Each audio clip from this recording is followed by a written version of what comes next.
Well, Rachel, we did the nice list. Now we're checking it twice. Yeah, to make sure none of you folks are ending up on the naughty list this year. But we are doing the naughty list, third annual. I got my Grinch shoes Yeah, on. your Grinch shoes on. Like we know, Rachel loves the Grinch. It's everywhere in this freaking studio. It's right here, It's right there. It's there. It's there. It's there. It's there. It's over there, and over there, it's and there's a everywhere. Grinch stocking there now too. Exactly. Crazy stuff. But yeah, so here we are. It is the naughty list. We did the nice list where we highlighted everyone who is great and who made the naughty list this year, or the nice list this year, in hockey and sports in general and pop culture, whatever. Now we sadly have to turn our sights to those who earned a spot on the naughty list, Rachel. And I think, in the name of chivalry, ladies first. Why don't you get started? Yeah, we're gonna go right off the hop here because I think this person is on both of our naughty lists. Okay. We're going with Mike Babcock and Columbus Blue Jackets management because for a number of reasons they were on the naughty list. Let's start with the easy stuff first. The way they're developing their prospects right now is absolutely unhinged. We're gonna get to the heavier stuff in a second. Yeah. But like David Juracek's been sat, Nick Blankenberg's been sent down. Adam Fantilli's on the fourth line playing a position he doesn't normally play. And you know what's funny, Mike? You said Kent Johnson got sent down. Yeah. What's funny is immediately after they moved him up to the first line with Johnny Gaudreau, Adam Fantilli. Yes. Yeah, he got 2 points. Yeah, and he immediately scored. was good. Amazing what happens. Weird. I don't know. And then there's the Cole Sillinger, whatever, up and down like a yo-yo. Like, I don't know. The only prospect they're not screwing up right now is Denton Mateychuk because he is just playing for Hockey Canada. They sent him back to junior.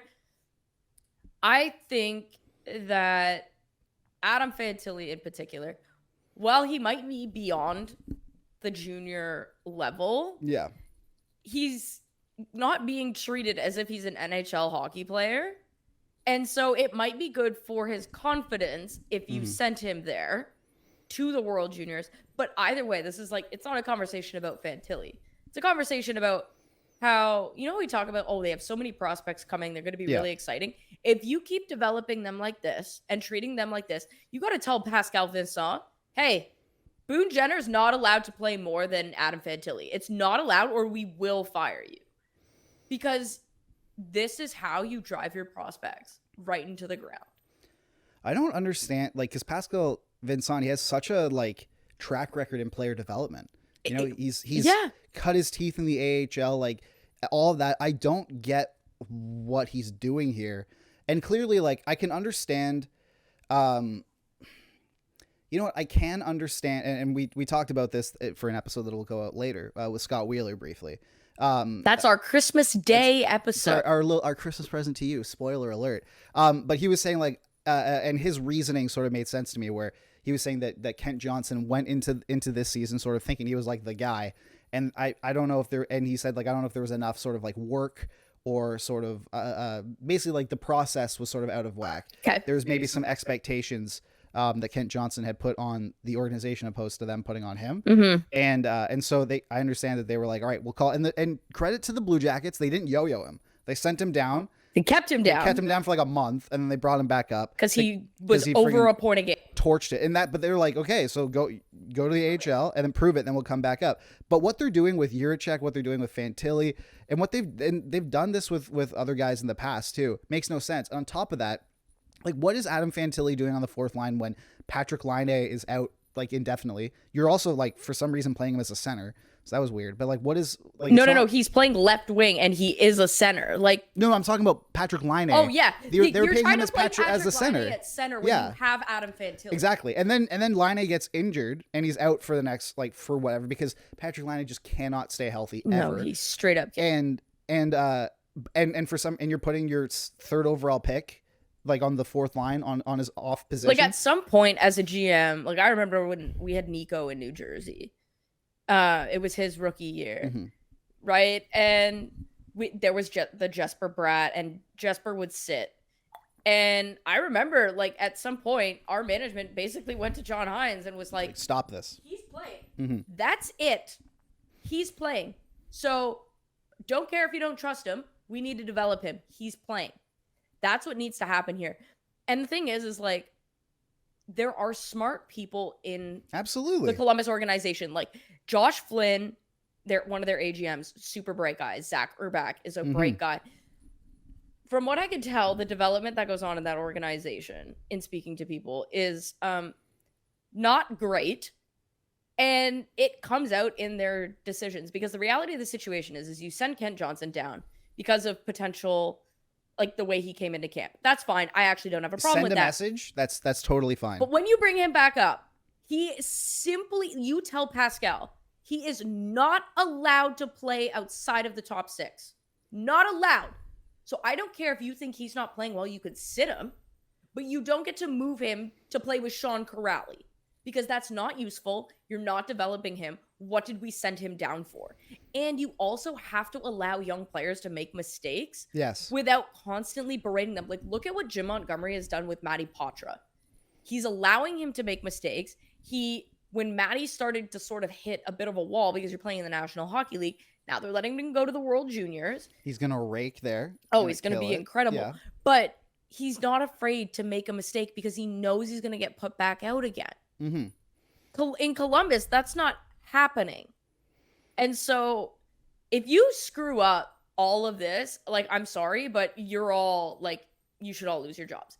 Everybody from like the GM down, you're gone, because you have so many young prospects and you're screwing them up to the detriment of not only your own team, but for the game. Adam Fantilli's supposed to be a star. Kent Johnson's supposed to be a star. Cole Sillinger's supposed to be very good. David Jiricek's supposed to be one of the best young defensemen in the league. Like, of that next sort of, I would say, like, generation of defensemen. Yeah. For what reason is David Jiricek not playing over some of the defensemen in their lineup right now? Damon Severson is hurt. Yes. But you can't tell me, like, first of all, you signed Erica Branson to that contract. That is your fault, and you didn't have to do it. You traded for Ivan Provorov. That's your fault. You didn't have to do that. David Jiricek should not be losing his spot to either of those guys. It's simply, and I really need an Alan Walsh tweet about that. Yeah. I don't mind if you leave young defensemen in the AHL to marinate. Like, That's if you want to send David Jiricek down to the AHL, then so he's that there he for plays good. 25 minutes a night. Yes. He only comes up next season then. Or unless he's a point a game. And they've yo-yoed him a bunch before too. Unacceptable. It makes no sense. Unacceptable. So now we can talk about. Well, Rachel, before we do, I'm going to have to see your phone. Sadly, I'm going to have to, because I'm not sure if we can go through with this podcast's partnership and everything. I need to know what kind of person you are. And the only way to do that is to look through your intimate camera roll So, no. And you know how I handle my phone, right? Like, there's like a privacy screen on it and everything. And if somebody even reaches for it, ninja chop. You're losing a limb. The thing is, so when I was in Vancouver, they noticed that I had the privacy screen on there. And to be honest, why does every NHL executive not have a privacy screen? Because they're dumb. Like, for example, I was at Leafs training camp this year. Yeah. I'm watching the practice, and I'm watching it off alone because I wanted to focus in on something. And as I'm like tweeting, friggin' Brad Treliving just walks right next to me, just starts standing there and just goes on a phone call and starts talking about like potential stuff that, like, if I was a lesser journalist, I would have run with. And I'm like, what are we doing here when it comes to leaks? So you want to know how ridiculous this is?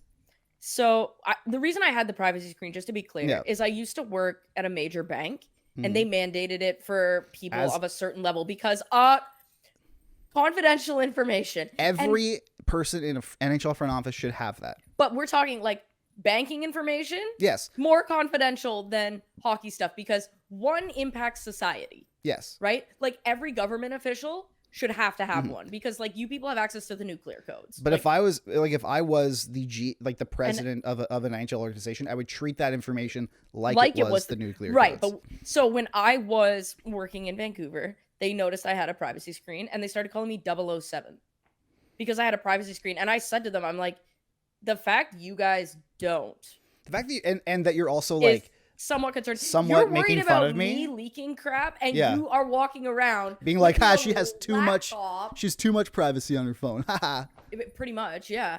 Especially when I wouldn't give them access to my phone. So with Mike Babcock, the thing, like, obviously it ended up obviously it ended up in the worst possible way it could have. Like, it blew up in like. It did not go well. Everyone expected the Mike Babcock era in Columbus to end in calamity, But not that quickly. but I don't think a single person would have put money on him never even running a practice, and he did it through a way of him not learning a single thing. He was out of hockey. He was sent out literally into the wilderness of Saskatchewan. Yeah, he's coached USask. He was I know a couple volunteer people coaching. well, I mean, yeah, but that was officially what yeah. it was. And the first thing he does when he finally gets back into and by the way, he didn't have to like take an assistant job or anything to he never claw his way would. back. The ego there would never be but a like thing. normally when someone gets cast out like that, like for what he did before, you have to like kind of work your way back up. No, he gets put in like a head honcho position for a team that has I thought it was second overall pick, third overall pick coming in, all that kind of stuff. And the first thing he does is do the exact same thing that got him, that's something that led to his banishment from hockey, and it blew up. Like, looking through someone's phone, we've been over this before, but looking through someone's phone is just, it makes no sense. It violates every little bit of privacy. I've worked in a ton of office jobs before, and if anyone was like, give me your different phone, if it's a company phone, because it's like if the company owns the phone, they But can it's say, not. give that to me. But like, okay, I'll give you an example. When I was in Vancouver, I had my own phone. yes, Always. yeah, They might have given me a SIM card. Okay, I'll give you the SIM card back. You're not touching my phone, because you know this, and I'm obviously not very public about it, and I never will be. I have other business ventures and stuff going on in my life. There's a reason I have my phone. Rachel is a contract killer. She gets paid. I am James Bond. Exactly. She gets paid to take out international But you know what I'm saying? Like, I criminals. have, you know this because you know me really well. There's a reason I have my own phone, and I never, ever, ever take a company phone. But even if you're not, like, even if you're just a But normal what person I'm like saying me, is if it was a company phone, they have the right to go Yes. through it. But none of these players have company phones. no, they're all their personal It's phones. their personal phone. That's what I'm getting at. Is the reason I kept my personal phone is because I never wanted anyone touching it.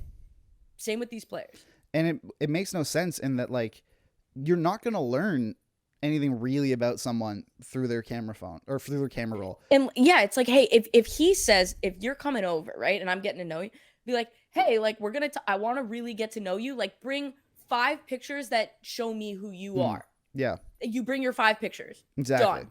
Yeah. Right? Or you send him the 5 pictures. You're done. Then these are the 5 pictures. We're going to talk about them. It could be pictures of your dog or whatever. That's fine. But to sit there and be... And the biggest thing that struck me with this is that there could be, like, statistically, there are players in the NHL who are in the closet. Absolutely. And, like, that could be, like, Babcock could just out that player right away. That makes my skin crawl. Yeah. You know? Or even for me, like, my I saw phone, the people being like, oh, well, what if they're sending dick pics? Okay, well, first of all, it's 2023. Stop doing that. Because let me tell you, as a female, we don't want to see it. Like, don't do it. And if you have those pictures saved on your phone, that says more about you than it does about anybody else. Let's just say, let's go with that. Because you also shouldn't be saving illicit pictures either. That's of yourself? no, of other people. Oh, yeah. Well, yeah. But I saw people being like, well, what if they have like illicit pictures of women on their phone? I'm like, that is a problem, and that should be discussed. Like, That's a not problem for thing. them, and it's also a problem for Babcock, because I guarantee you those women did not consent for Mike Babcock to see them. Exactly. But No, and that's another thing. So, like, if you want to defend it because it's a violation of privacy, there could be players in the closet, that's fine. But if your main reason for defense here is they might have illicit pictures, that's not a good defense. Well, another thing too is just, like, for me, whenever I leave my house, I take a picture of my sink, my stove, and my bathroom sink to make sure I didn't leave them on, because because I have such bad anxiety that I'll be walking and I'll go, oh, maybe I left them on. Like, I'll take pictures though. Just it's a way to just calm me down. Okay. And like, but even your reaction to that, I wouldn't want my employer seeing those and me having to explain that, and then my employer to think less of me for that. Like that is. I'm just gonna make fun of you for exactly. Well, what happened like way back in the day when I was living in Kensington Market during school, one of my I lived with a roommate who I didn't really know, and yes, and he left on the sink and yes, it flooded our place. I remember this. And, yes, you told me about this. also he was like, but then he also tried to play it off like I did it. No, because I'm like, no, what are you talking about? Okay, you know what? All that kind of now stuff. I understand. I don't like. I live alone now, but I just want to make sure. But then but after you have a psycho landlord who would do something like that. So you know what? I don't blame you. But and so after that, I just like for some reason it clicked in my head where I'm just terrified of like accidentally leaving, like because a lot of the time I'll leave the house and I'm like just still waking up or like half asleep or whatever. Okay, that's a bad habit. And all that kind of stuff. And like I'm just worried that like, oh, maybe I left like the oven on, or maybe when I was filling Imagine up, explaining to Mike Babcock that like I have such bad anxiety, but also it's like to explain to Mike Babcock I have such bad anxiety that I have to take pictures of my appliances. That's what I mean. And he's gonna be like, that's my number one target right there. He's the weakest one. I can take him out. Like I don't want to do that. That's a boundary that I don't want to cross and has nothing to do with the workplace. And that is the point here. You're on the naughty list because you violated boundaries. Exactly. And also you had you were given a golden opportunity. Like you were given an opportunity to coach a team. One that you probably didn't deserve. You didn't deserve this golden opportunity, but you're given a golden opportunity once again to go into a market with far less scrutiny. So could you imagine if this happened in Chicago? Oh, it'd be insane. But you also have, like we just talked about, how many amazing prospects the Columbus Blue Jackets have. You had the opportunity to get on like the ground floor of a next like really good hockey team, and you didn't even make it to your first practice. He didn't even get to put the tracksuit on. No.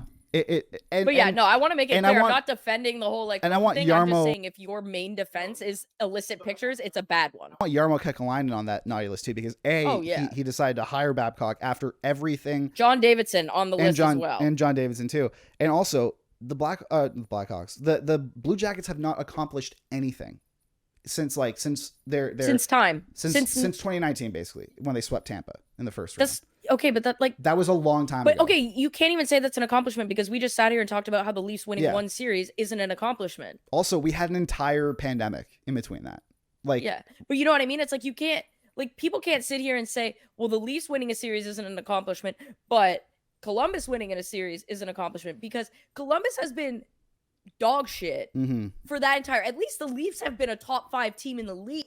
Yeah, but it's just like they've done nothing. You clearly did a Hail Mary to bring in like the most problematic guy you could, and it blew up in the biggest way. I have no idea how Jarmo Kekalainen and John Davidson have jobs right now. I have no idea, because if this was like in any other company, you like a guy gets fired and then it comes out that he was like a terribly toxic manager and he gets blacklisted from that industry forever. Like I lived in like real estate. I worked in real estate before, like in property investment. So, so like if that happened there, and then and then another company hires that person, and before even like the quarter starts, like they do the same thing again. We've mentioned the other organization, so I think we should probably just go there.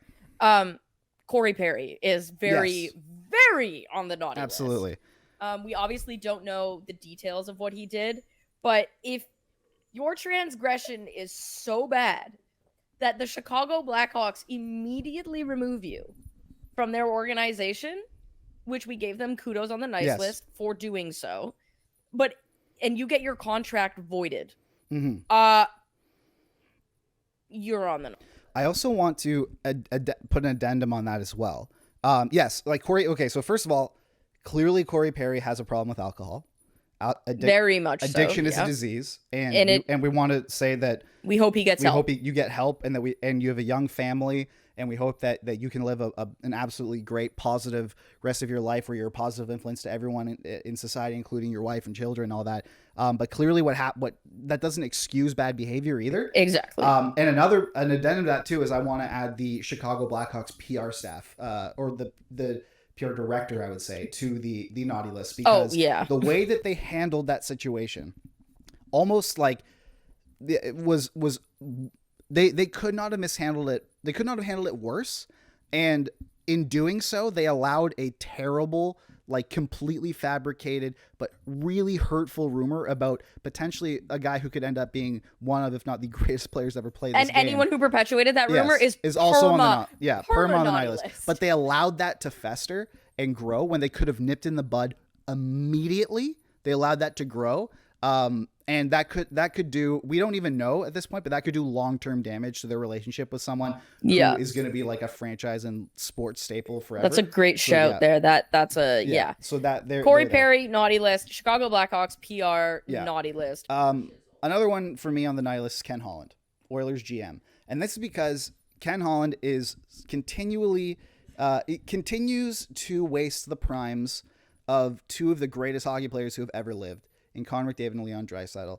The Edmonton Oilers have Connor McDavid and Leon Draisaitl, two players who shatter what we think, shatter scoring pace and scoring total and everything in this era every single year. One guy nearly got 70 goals last year.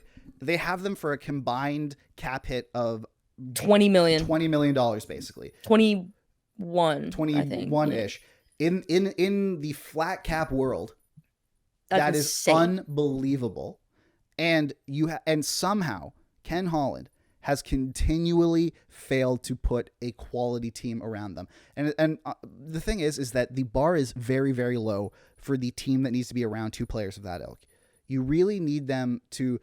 I believe they. What do you mean? The bar is on the floor. Exactly. I believe the Zach Hyman contract, great contract. He's doing really well. The Ryan Nugent-Hopkins, he's playing up to snuff. Well, yeah, you have Ryan Nugent-Hopkins scoring 100 points. You have Zach Hyman performing like literally far above expectations, like doubling his career points pace, like on over a sustainable sample size, like just becoming out of nowhere like a legitimately elite player. You were able to, and like the thing is, the one trade that they pulled off that ended up being good was the Matthias Ekholm trade. That worked great. But the problem is all the money they saved on the Ekholm contract they're giving to Nurse and Cece and Jack Campbell.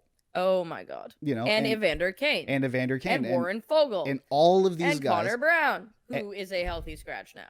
Yeah. Oh, but they didn't wait to healthy scratch him until his $3.25 million cap overage kicked in for next season. It's just it like, we could go on for days. It is not difficult. Also, the thing too is, Colin didn't draft either of these guys. He inherited them. He inherited the job. You also don't even get credit for drafting those two. No, you players. don't. But even then, you could at least be you can at least have the stamp of being like the guy who drafted McDavid, which is Craig McTavish, by the way, was hilarious, or the guy who drafted like Leon Draisaitl, who Isn't it? I thought it was Peter Chiarelli. No, it's Craig McTavish. McTavish came in, and then McTavish drafted him, and then they fired him after the draft, and Chiarelli came in. Yeah. Which is also an extremely stupid way of doing business. Nobody drafted McDavid. My grandmother could have walked up there and done that. Like you don't need to scout. Yeah. You don't. Yeah. But you don't get credit for that. So there's that, and I could go over the list of in years past, just like the asset waste. Like I just think of like Andreas Athanasiou, Athanasiou. Yeah. Where you didn't have to sign Jack Campbell. You did not have to draft Xavier Bourgault. You should have drafted Jesper Paulsted, because that would have solved a bunch of issues. A lot of problems. You should not have drafted Philip Broberg, which countless people told you not to, and you did anyways. And that was rumored to be a Ken Holland thing. And now it's rumored that they're gonna have to throw him into a Jack Campbell trade to dump that salary. 8th overall pick, by the way. Awesome. Like it's Jesus. It's crazy. And we saw what it was like. We saw what it was like at the start of the season when this team, when your super nuclear powers were only being point per game players. Only they didn't fall off. Like they didn't, become like Jonathan Huberdeau, where they're on pace for 38 points now after 115, which is crazy. All they did was they just became point per game guys. 9 points in 9 games, 10 points in 10 games, all that kind of stuff. And look what happened. You got beat by the San Jose Sharks. And then on top of that, with Ken Holland, his solution was to fire a very good, very competent coach who has no control over the fact that both of his goalies can't stop more than 85% of the shots that get thrown at him. Not ideal. So it makes no sense. And then on top of that, in the minors, your best goalie prospect, Olivier Rodrigue, I believe it is. Yep. He's not getting any playing time because you're desperately trying to squeeze blood from this Jack Campbell He played stone. the other night and made like 38 saves in a win. It's just like, come on. And he won't play for another 2 weeks because you have to get Jack Campbell in there to rectify your mistake. It makes no sense. So Ken Holland, you are on the list, and Jeff Jackson, if you don't get things together there too, you'll be on this list next year. So I'm putting you on the clock. There you go. All right. I feel like this one, they're making their third straight year on the naughty list. Okay. The Department of Player Safety. Oh, We don't just give him a plaque. we don't really need to dive in to how they made two good decisions this year. So they had us in the first half. They did. They had us. And you know what, Rachel? It's the hope that kills you, because they made us. The Leafs had us when they came back from 5-0. They did. The DPOS made us think that they might have gotten things sorted out, might have gotten their ducks in a row, Absolutely not. and then they just blew it. You blew it, as Dan and Jay would say. Jay and Dan. Yeah. You blew it. It's honestly, I hate to steal from Alan Walsh, but it's kangaroo court. It is. That is what it is. It's absolutely kangaroo court. The thing about George Peros, You spin the wheel and I don't know. There's just even the explanation videos are terrible. they're terrible. It's like, this is slashing. He is absurd. There's no precedence. There's no formula. There's no consistency. There's nothing. It's just, let's spin the wheel. It's nonsense. Let's throw a dart at the board. And the thing about George Peros, he is potentially in hockey, he's the person who wants to be liked the most. He just wants, and I believe, I can't remember who put this out, but it was someone who used to work in the Leafs front office. And they were like, I remember he was there for a game. It was Cam Charron. Cam Charron. And I just remember that all he did was scroll on Twitter during the game. Yep. And Cam and I talked about that. Exactly. And that's all he wanted. And so I was at the Gary Bettman sort of, and Bill Daly State of the Union at the the State of the Union before game 1 of the Cup final this year. It was in Vegas, and I asked him I asked Gary Bettman, with the criticism around sort of player safety and Department of Player Safety, do you think it's best for for the head of that to be someone who is so linked to violence with violent gentlemen? And apparently as I started asking that question, George Peros walked into the room and was apparently very sad. I'm sure he's a very nice man. I'm sure he's great. He went to Cornell, man. He's a smart person. He's just not good at his job. I just don't know. Some He's people just just not. aren't cut out for certain aspects of their job. I don't understand how they don't have an algorithm or a formula where they base these suspensions off of, where they go or an escalation type sort of thing. They also need a cumulative idiot tax. All they do is just throw darts at the board. You have no the idea. NFL, right? It's you're now suspended for a game because you did these 3 things that add up to a suspension. Yeah, well, it's free. In any aspect in Technical fouls, in the criminal yellow justice cards. system, Rachel, if you're a repeat offender, you get a harsher sentence. That's just how life works. If I smack you in the face and you go, "Hey, don't do that again," I'm gonna because of that, we're not gonna talk for a week. That's your punishment. I go, okay, and then I come back next week and I smack you in the face again. Probably you'll gonna go, punch you. okay, well, for a month we don't talk. It's that kind of thing. That's how consequences work. And there's nothing like that. Brad Marchand could friggin' chop someone's head off at center ice tomorrow. He'd get 2 games for it. Meanwhile, he's got the biggest rap sheet known to man. It Tom makes no Wilson sense. is the primo guy. But yeah, the Department of Player Safety, it's not good. It's got to get better. It's got to get better. All right. My next one is whoever decided to make the NHL launch NFTs. Whoever was behind that, you're on the naughty list. Bad idea. Now, I assume that this came together when NFTs. Maybe Josh Richards was the guy. Maybe.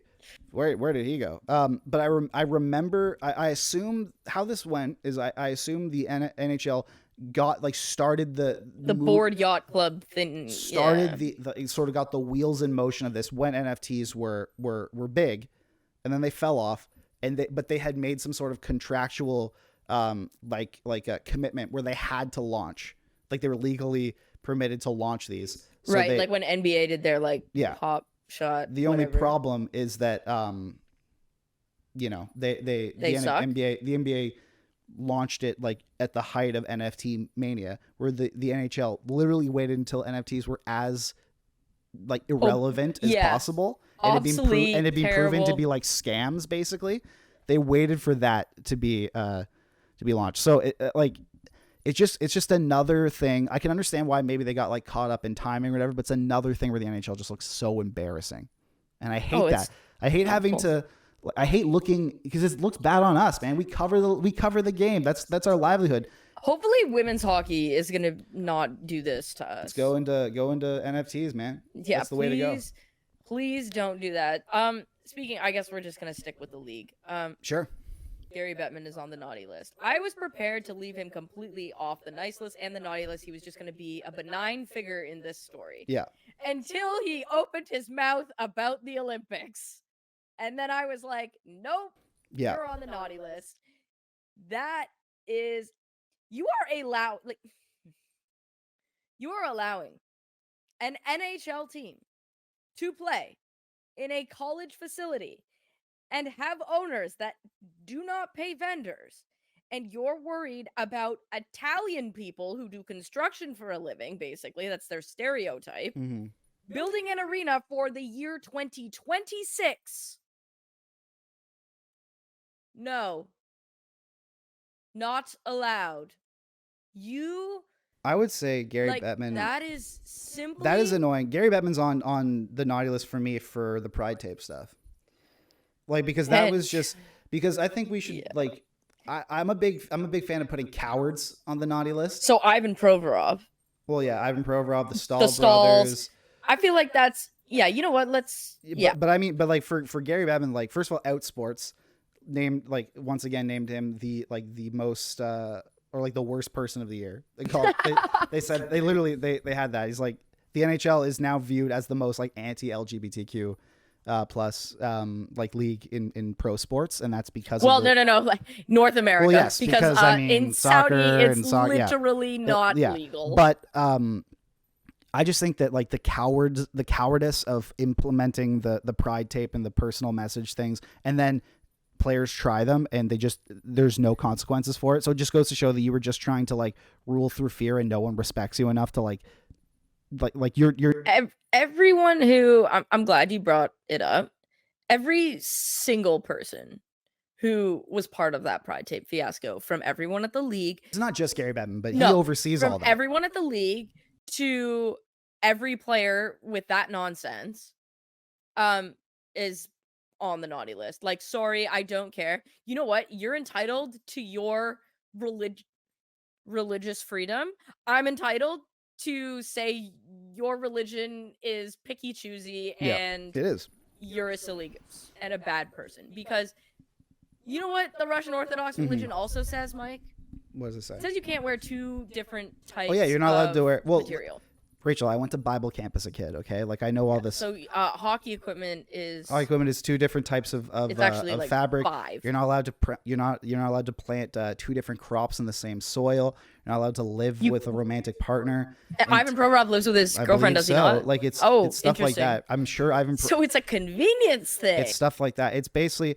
The Bible has become like the Constitution, and that people just pick and choose certain things to fit their own ideologies. The Bible is the convenience. I wrote a research paper about that in school, like when I was at U of T, about like about the similarities in how the public perceives the Bible and the Constitution, and like how they pick and choose. I think my favorite thing about the Constitution is when. What's your favorite thing about the Constitution? Or like that discourse. Yeah. Is when Americans are like, the Canadian Constitution. I'm like, excuse me, we don't have one. We have a Charter of Rights and Freedom. Yeah. So I don't know what Constitution you're citing, because we don't have one. But I agree with you, Gary Bettman, for the Olympic stuff, and more importantly, for not even just Pride tape, for kiboshing all of those initiatives. Yes. The Hockey Fights Cancer stuff, the even like the Indigenous Aboriginal night, yes. the Pride night, the New Jersey Devils. So here's a fun workaround. God bless. I don't know who in the front office. I have a feeling I know, but I'm not 100% sure, so I will not name them. The workaround. Did you see the workaround they came up with? No, I didn't. Oh my god, it came out. I would have put them on the nice list had it come out before that. So they're having their Pride night, and the NHL rule says you can't wear the Pride jersey on the ice. Yeah. So God bless the Devils. They went to a member of the LGBTQ community and had them design a jersey for every single player, and they're gonna wear them when they walk into the ring. Yeah, there have been a million teams that do that. They've done Like- that this year. It's not just the Devils. But like, there's still no. But some of them they made it like optional. The whole team's wearing them. Yeah. And they're doing like a thing pregame. Great. I feel like the Kraken might have done that. I believe they're cracking. Like they're The Boston Bruins obviously. there have been a did it. lot of teams that have worn those jerseys into the rink as they and have they auctioned them off too? I believe so. Yeah. Okay, because the I Devils don't were know like that for a doing this fact, but whole thing. I know they have like a Pride panel that's that they're great. doing. Like they're doing a bunch of stuff pregame activations, and yeah, like there's been a few teams that do like this walk-in stuff, but the amount of people that it pissed off, like the comments were like, "It's too close to Christmas." I'm like, what does that doesn't have any to do with anything? Yeah. All right. Next one is and again, apologies to Alan Walsh for this, but because it is a noted Alan Walsh client. But Martin Frk is going on the naughty list, and yeah, because so Martin Frk was suspended for 5 games. That's it. Yes, and this was on December 18th, so that was actually 3 days ago. But yeah, so Martin Frk, he used to play for the Kings, used to play for the Red Wings. He's in the Swiss League now, playing for. Are we sure he's not doing karate? Yeah, he might be. Well, it's he plays for either Rapperswil Jona or Lausanne. Butchered both of those names. Yeah. But I'm gonna let it Lausanne. In a game on December 8th, Martin Frk got hit. And as that player was following through, Martin Frk tried to kung fu fighting him with his feet, like around the neck area. And I believe like it was just a glancing blow and it didn't cut anything, but he did make contact with the player's neck. This coming right after someone like Adam Johnson lost his life to this. In an accident. And also all the trauma that has happened to Matt Petgrave, who had to deal with like manslaughter investigation with all this kind of stuff because again, clear accident, but everyone's like the whole thing is that we're trying to say this is an accident. We're trying to clear this person's name. You mean to tell me, whoa, this just hit me. Okay. You mean to tell me that David Perron got a heftier suspension for simply cross-checking a man in the neck than this guy did for kicking someone? Rachel, I don't mean to tell you that. I am telling you that. that is what we really need to have a discussion about punishments, because that's a situation where like the IIHF needs to step in and be like, this guy's like no. Gone. And Alan Walsh probably needs to have a conversation be like, with him hey and Martin, be like, hi, what are you doing, pal? Like what's going on here? So yeah, someone literally died last month, 2 months ago. And maybe also don't do that. And neck protection has become like one of the biggest talking points of the entire season. Teams are adopting it. Like in all major. I believe Hockey Canada is going to force major the World Junior team. Yeah. But all major junior leagues have adopted it. Like we're seeing very prominent players adopt it as well. Like TJ Oshie wearing it, Mark Giordano, Erik Karlsson, Tyler Bertuzzi, like Simone Benoit, like list goes on. And that's how you choose to. Like, Thomas Plekanec wore one his whole career. Exactly. He wore a turtleneck. But and that's what you choose to do. Like it's one thing to do that like whenever. It's another thing to do it when the concept of like neck safety, the topic neck safety is at the forefront of public consciousness. Yeah. I don't get it. So yeah, that Martin Frk naughty list. Another one for me is whoever continues to make local blackouts on TV a thing. Banned. How have we not moved past this as a society? How did the NHL, how did the Ottawa Senators go across, like it's called the Global Series. They go to Sweden to play hockey games and you're blacked out. It's kind of amazing. And you're in Ottawa trying to watch that team and you were blacked out in the region. Blackouts are there. So like the best thing MLS did was that Apple TV deal. Not because Apple TV has done a lot of awful things, but have they? Yeah. Have they killed people? No, I mean for like, yes, you don't get blackouts and there's worldwide highlights. So now if something gets posted on Twitter, it's not like this can't be viewed in I your see location. That all the time. I hate it. Yeah. Right? So that was really positive. They've also made every single game start at the same time and on the same day. So, yeah, not great. Yeah, they've done some things I'm not really happy about. But blackouts in general, you're trying to grow the game. First of all, on social media, there should be no blackouts anywhere for regional Social reasons. media, like, it's just like it's supposed to On connect the the world, world. right? Like, I it's, could log in, screen record, and then post it if I so chose. but you shouldn't have to go But around I shouldn't that. have to Exactly. do that. I should not have to get illegal television so that I can watch hockey teams play. The thing that is that people, like, we live in an internet age where basically, like, you don't like you can get anything you want, really. And if you make something impossible, like, people will pay you for things just out of convenience. But if you put that behind, like, geo blocking or whatever, if you make it impossible, like, they will steal it and you will get nothing. I will go out of my way to do that. Yeah.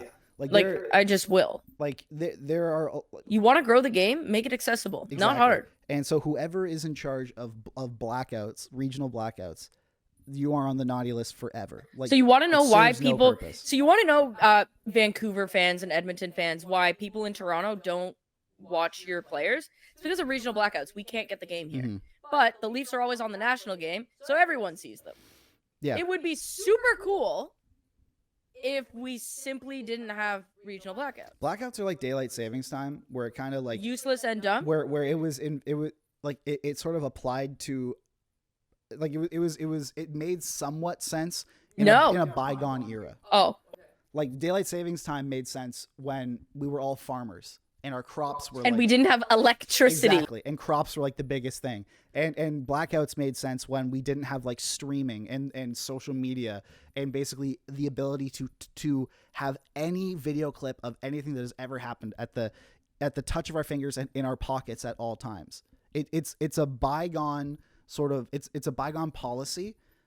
It's like the Miss America pageant or like daylight savings, stuff like that, where it applied to a time, like, where it fit a bygone era.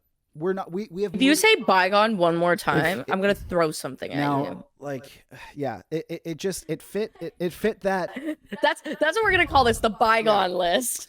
Yeah, I just think it's time for it to be gone and for us to say bye to it. There you go. I think it's time. I swear to God. Now, Rachel, we're gonna finish off. We're gonna finish off. Now, why don't you put someone on this list, and then and then we can be gone and say bye to them. Yeah. It's not even, it's a group of people, Okay. actually. It is anyone who owns or operates a media company that underpays or cuts people close to the holiday season. We've seen major telecoms make huge cuts, and we've seen other media companies. We're seeing this thing now where people are paying for traffic-based. SB Nation does it. Well, SB Nation died. But that's what I mean. And it died. So, wow, very viable business plan you got going on there if you're doing that. Here's the thing, though, is there's a lot of talented writers. It is hard enough. The job landscape is hard enough right now. These people are talented. They deserve to be paid. And paying on traffic only because you want to keep all the money to yourself when you're already rich, you're on the naughty list because you're a greedy prick. And CBC cutting 600 jobs. This is the national broadcaster in Canada. Yes. That close to Christmas. Funded by taxes. Funded by taxpayers. And then their CEO having the absolute audacity to get on television and say, bonuses haven't been decided upon yet. Let me tell you something, as somebody who works in business, and I'm not going to get into what I do. I'm telling you, she's a contract killer. She kills people. Companies they have to report on December 31st what their finances are. So if they clear that salary in December, on December 31st, when those bonuses come due, because that is when you're paid on the bottom line, like on the profits and losses of December 31st. So when all those salaries are eliminated off the bottom line, those C-level executives who are already being paid seven figures get bonuses. Meanwhile, they cut a bunch of $30,000 jobs. So here's the deal. If you're somebody who does that, anyone, or you underpay, you're paying $10, $15, $20 an article, that's just not acceptable. Like, it's just, we're in an age where the cost of living is so high. Mhm. It is unacceptable to operate in that fashion. And if you cannot afford to pay people, you cannot afford to run the company. Or in CBC and telecoms cases, if you are cutting people, there should be a law, especially when it's taxpayer funded. If you cut jobs, there are no bonuses allowed. Like during COVID, when they cut jobs and they got COVID relief and people were getting bonuses, hello? No, not allowed. So I think there needs to be some level of check and balance. And I'm not even just gonna say media company. People like Galen Weston, Oh yeah, like none of that we either. need to bring back the guillotine, in my opinion, for Galen Weston. Like that anyone who does that where you're already wealthy and you are deliberately cutting jobs to make bonuses or you're deliberately underpaying, Mhm. this notion that you have to work hard for underpayment while these people sit here and do nothing, as a society, we need to shame people for that. It's unacceptable. People do hard work, they do good work, and they deserve to be paid for their work. I'm gonna plead the fifth on that one, personally. But yeah, I don't know if there's much more else I can say on that. But yeah, I'm just gonna say, I respect That's a naughty list situation I there. respect your First Amendment right to. We don't have an amendment, that. Michael. In our Canadian Constitution, in our bygone Canadian Constitution, I think that I'm just gonna basically pay people Mhm. a living wage. Yeah. Everyone, whether it's the grocery store, in Mhm. media, like that's directed at everyone. Pay people a living It would wage. be it's crazy that there are media companies out there that will put contract offers in front of people that offer to pay them $10 per article. Yo, that just shouldn't be allowed. Plus a video. Or $0. Plus a video. It's just, that is crazy. I can't believe that happens, and yet it does. To people. I wouldn't. But know. like, there's a reason SB Nation collapsed, and it was because their model was awful. Exactly. And I feel terrible for all of those people that lost out on jobs. Absolutely. Because a lot of really passionate people too, man. Exactly. And the thing talented. is my issue isn't like, well, my issue is the pay, but it's you're taking advantage of people that are passionate about something. And I have a problem with that. It's also just profiting off the labor of someone as well. But also another thing too is like with SB Nation and like even like Yahoo Sports, Canada and all that, like shuttering, like there aren't like feeder systems anymore, like there aren't places that are still in the mainstream, but sort of are more creatively open so people can ply their trade. And then eventually, like it's basically just like you either, there's no sort of like middle ground. There's no middle six anymore. It's right. There's nowhere to like hone your craft so that you can get called up to the big leagues, like the Star or TSN or Sportsnet or or anything Sportsnet. like that. Like there's nowhere for you to sort of hone that craft. Because of all that you mentioned, like all those places have started to shutter, and now it's going to be kids are going to have to like start a blog, but like even then you start a blog and then like what, you get hired right away to like Sportsnet. Like it's like people are going to have to jump right into the deep end. It's going to be really impossible. So it's tough. But yeah, so that brings us to the end of our naughty list. We will obviously be having content pumping up. Believe me, this week all we've been doing is recording stuff. Yeah, so we will have. Let's run it down quickly. Okay, yeah. Christmas Day. Yeah. The episode of the World Junior Preview with Scott Wheeler drops. Yes. We recorded that earlier this week. New Year's Day, the episode with Spencer Gillis talking about the PWHL drops. Yes. Later that Thursday, January the 4th, an episode with Dave Jackson drops talking about the state of the game, officiating, a lot of like really good kind of conversation about different things to get a different perspective, because we harp on the refs and it's always good to have a balanced perspective. We are going to record an actual show next Thursday, so a week from today, where we're going to talk about Ottawa and basically go down all the stuff that's happened, all the things that have happened. We're also gonna have a bunch of Christmas content kind of coming out, so we'll talk Christmas movies, Christmas snacks, all of that sort of stuff. So you can check out our socials and our YouTube channel for that. Mm-hmm. And I don't know what Mike's going to be doing on Twitch, but he's going to be doing something. I'll be streaming. Probably it would have to be this Friday, I guess, night, just because Sunday night is Christmas, or Sunday's Christmas Eve. With that being said, Merry Christmas, Yes. Happy Holidays. Hope you and your loved ones are warm and cozy by the fire. And so subscribe to Twitch, YouTube, any podcatcher that you have out there.